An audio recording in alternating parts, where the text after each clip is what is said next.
এই যে ইমেলটা দেখছো আর এই যে ইমেলটা দেখছো, দুটো ইমেলের মধ্যে তফাৎ কি বুঝতে পারছো? দেখো, একটা ইমেলে কোনো প্রোফাইল পিক লাগানো নেই আর একটা ইমেলে প্রোফাইল পিক লাগানো আছে। তুমি যদি তোমার ইমেলটাকে এইরকমভাবে নিজের মতো নিজের ছবি বা কোনো পছন্দের একটা ছবি বা প্রোফাইল পিক লাগাতে চাও, তাহলে সেটা কীভাবে লাগাবে?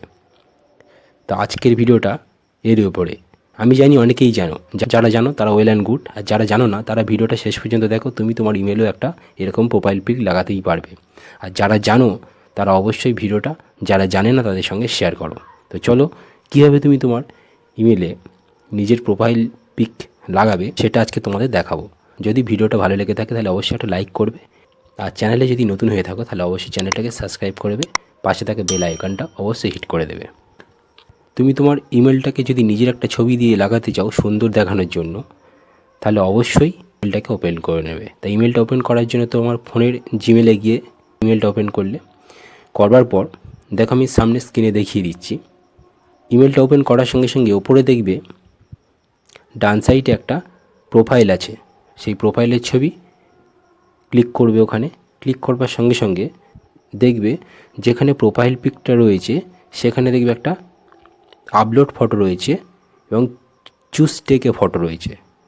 চুজ টেক এ ফটো যদি ক্লিক করো তাহলে তোমার রিয়েল লাইভ এখন যে ফটো সেটা চলে আসবে, সেটা দিতে পারো।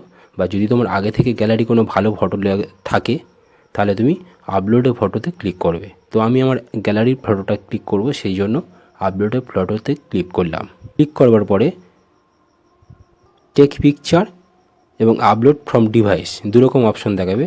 তো গ্যালারিতে থাকলে আপলোড ফ্রম ডিভাইস দেবে, বা যদি তুমি রিসেন্ট এখন ফটো নিতে চাও তাহলে টেক পিকচারে ক্লিক করবে। তো আমি আমার গ্যালারি থেকে ফটো নেবো, তার জন্য আমি আপলোড ফ্রম ডিভাইস ক্লিক করবার পরে দেখব যে ছবিটা গ্যালারিতে চলে যাওয়ার সঙ্গে সঙ্গে সেখান থেকে যে ছবিটা তুমি দিতে চাইছো তোমার ইমেলে প্রোফাইল হিসেবে সেটাকে তুমি ক্লিক করবে। ক্লিক করবার পরে কর্প অপশান আসবে, সেখান থেকে সাইজ মতন ছবিটাকে কর্প করবে। করার পর নিচে দেখো নেক্সট অপশান আছে, ওই নেক্সট অপশানে ক্লিক করবে। করার পর সেটাকে save as a profile picture ওই অপশানটাকে ডান করে দেবে। দেওয়ার সঙ্গে সঙ্গে কী সুন্দর তোমার ইমেলটাতে নিজের একটা ছবি সেট হয়ে যাবে। তাহলে আগের ইমেলটা প্রোফাইল যে ছবিটা ছিল এবং এখনকার ইমেলের প্রোফাইল যে ছবিটা ছিল দুটোর মধ্যে কতটা তফাৎ লাগছে, এই সামান্য জিনিসটা এখনও পর্যন্ত অনেকে জানে না। তাই আজকের ভিডিওটা তাদেরই জন্য। তো ভিডিওটা যদি সত্যিই ভালো লেগে থাকে একটা কমেন্ট দিতে এবং